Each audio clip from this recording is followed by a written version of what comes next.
Hey guys, Drifter here. Today we're going to be taking a look at how Call of Duty fans are reacting to the Battlefield 2042 and Halo Infinite trailers that are coming out of E3. I think those are the biggest two shooter announcements coming out of E3 unless somebody is saving a surprise for the very end.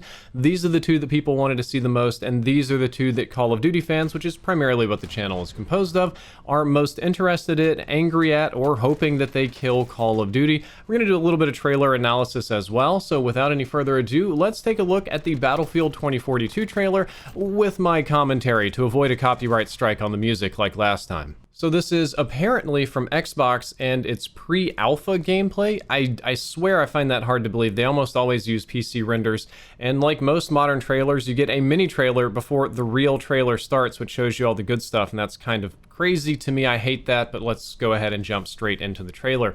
Opening up with the nice cinematic shot flying out of the stadium. You can see people driving ATVs off the roof, little groundlings running around, tons of vehicles. It's going to be 128 player matches, so you're going to have tons and tons of vehicle work. A little bit of first person inside the Ospreys and Choppers, having combat inside of a gigantic future city in the desert, and as you'll see later, you can absolutely explore all aspects of the city. This is one of my personal favorite parts, where there is a grapple hook a la Blackout. You jump, grapple, and land on the building just in time to see somebody get murdered, and I think that's going to be huge for gameplay because that allows you to play with the verticality instead of against it. There's going to be a lot less, climbing and stairs and a lot more grapple hooks, I hope. A couple of clips here showing you the scale of this gigantic map, which to the best of my knowledge is either China or South Korea. The sandstorm rolls in, changes the weather, the lighting, it turns into this like almost synthwave red kind of neon future thing, and it's mostly showing off vehicle combat, which is looking really good. The graphics look good, the destruction looks good, the scale of the combat looks good. A lot of people in the Call of Duty community may have complained that they don't want to be a little guy on the ground with all these vehicles going on because vehicles drive them crazy in Battlefield. That's on the devs to balance. We've got our nice standard glossy interior buildings. I love this. You can live select your attachments mid-game. That's amazing. I don't know if it's an elevator only feature, but you can just change your attachments mid-match. We have our good old J word that I can't say on YouTube. Jeep straight into the helicopter. Lots of people are going to be doing that. And what I like about this is we have zip lines, again, pretty similar to Apex. I feel like this is what the Apex team was brought in for. And when you watch the gunplay, you'll notice that the gunplay is very similar to Battlefield 5 gunplay, which is again very similar to Call of Duty gunplay because they pulled in some CoD guys for this one. As you can see, as predicted earlier, we have two types of parachutes. You can deploy the wingsuit to fly, build momentum, and even fly up before deploying the parachute. And the giant sandstorm tornado is massive and appears to be even sucking in the largest vehicles. You can see people like in little parachutes stuck in it, just orbiting and rotating and getting slammed into each other. So that looks really cool. The ice map is looking really cool. Yeah, all out war. Here's a little bit more gameplay of the boat map. You can see some of the sniper rifles and stuff. I did see a riot shield over there on the left, and the rocket launch is downright beautiful. I don't know how gameplay changing it is. It actually doesn't look like it kills as many people as I was hoping for, but it is looking really, really solid. And if anything, Battlefield is going to be a beautiful game next year. So my overall thoughts on the trailer is that it is looking very solid from a gameplay perspective. I'm personally very excited for it. I've always enjoyed Battlefield games, even though they haven't had quite the staying power that CoD has. I do play them on this channel. And lots of Battlefield fans, casual and on Reddit, have pointed out that it looks like a slightly improved version of Battlefield 4 from 8 years ago. And I think that's a true and fair criticism. It does look like it's running on the exact same engine, but graphics modernized a little bit. Gameplay, weapons, gadgets, vehicles all look very similar. Map scale and levolution all looks very similar. And I think that people maybe wanted something radically different, but the huge chunk of the community have been asking for a modern, somewhat realistic Battlefield, or a true sequel to Battlefield 4 instead of jumping around in time. And I think that DICE just decided to give them exactly what they want, a true near-future modern combat sequel to Battlefield 4. And Battlefield 4 had a disastrous launch, if you remember, but its first, or maybe second patch post-launch, it turned into one of the best Battlefield games ever made. Still fun to play today. I'll probably be playing it a little bit on the channel later this month. So I'm very happy with that. Sometimes you don't have to reinvent the wheel. Sometimes you don't have to do something radically different to be good. Sometimes you can take a tried and true formula and just scale it up and polish it up a little bit, like what Halo 3 was to Halo 2. And I think that DICE is just going to deliver those goods. It'll have to be very different in terms of gameplay with gadgets or vehicles or maybe the player size to be a huge departure from Battlefield 4. And some people don't like the fixed specialist classes. They call them specialists because they've been playing CoD and Overwatch too much. It was just like your squad classes, medic, assault, engineer, LMG guy, support, whatever. But that's been Battlefield standard since like 1999. So as far as I'm concerned, that's the stuff that's supposed to be there. And people complaining about specialists are being silly because they're mad at Black Ops 4.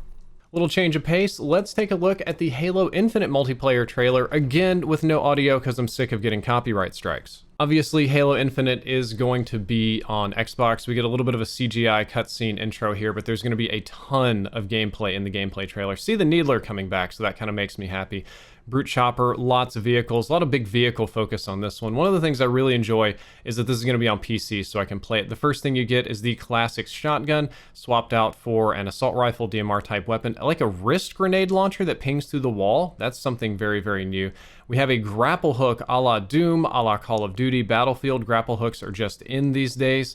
Sniper rifle, no scope headshots. There's this goofy gun that like bounces around corners, like a ricochet rifle. I don't know exactly how that's going to work, but it does one-hit people just like the Brute Hammer, which, the Gravity Hammer, I apologize. Classic battle rifle coming back. Love this weapon. That's kind of what made Halo 2 what it was, is the battle rifle and the option to run an assault rifle. There's a lot more cool stuff. This is my favorite part of the trailer right here. So we kill people, grapple hook a weapon that you want to pick up. That's keen.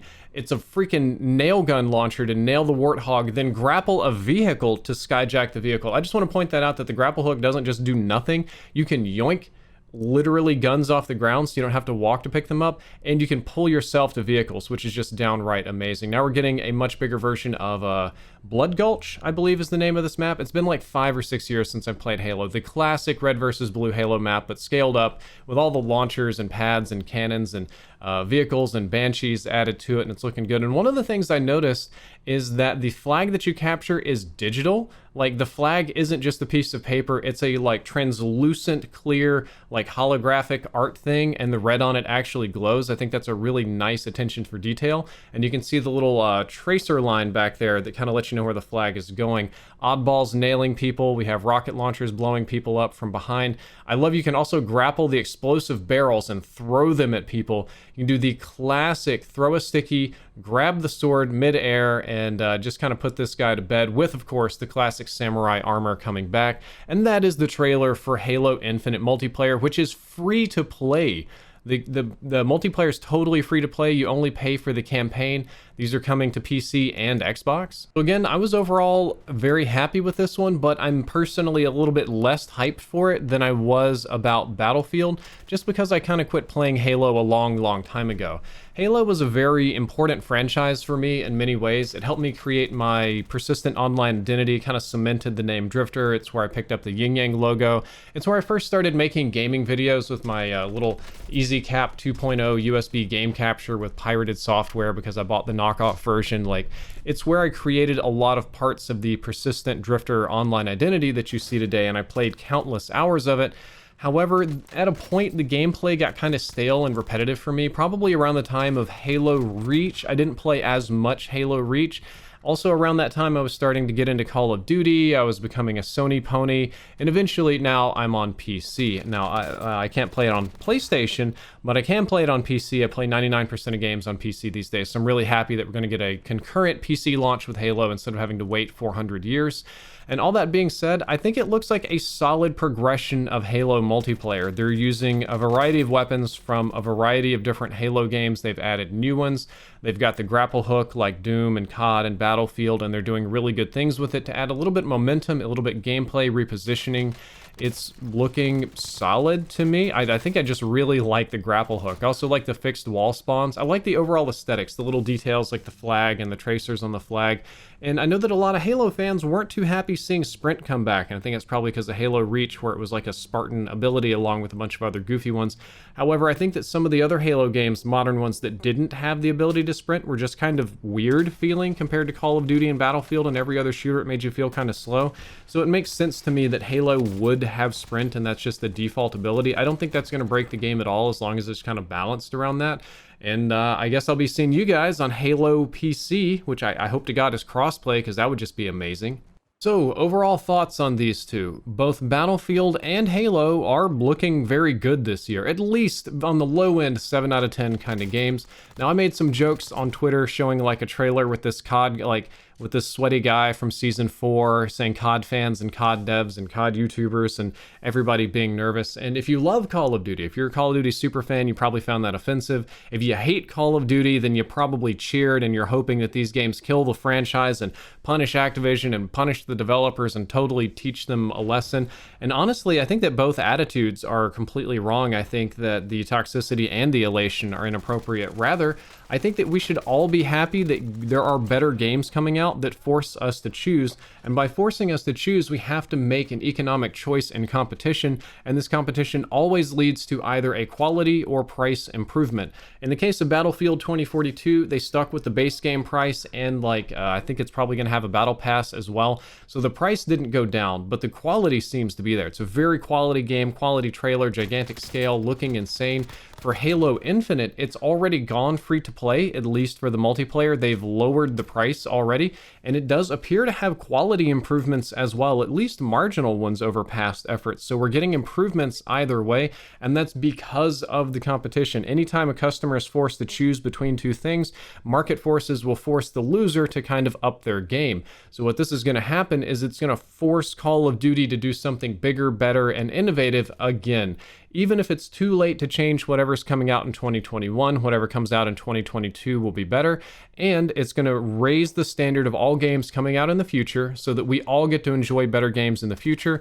And having 3 good games coming out, having a great COD, a great Battlefield, and a great Halo just means it's all the better for gamers. If we get tired of one, we can go play some other amazing game, and it just raises the bar for everything else. So keep this in mind when your favorite products are competing, or restaurants or YouTubers or whatever. It's not always necessarily about a win versus lose, because it's not always a zero-sum game. Any game where you get to continue to keep playing, raising the competition, means that the team that you like or the product that you like is going to come out swinging even harder the next time, and I think that's what's going to happen with Call of Duty. Even saw some Activision people tweeting out the same thing, like, hey guys, be happy that we've got great competition this year. It's going to drive our teams to innovate more, stuff like that. So I'm very happy about all of this. I'm going to be playing all 3 games. I hope that all of you stick around to watch all 3 games with me. If you enjoyed this video, don't forget to like, favorite, and subscribe. Drifter out.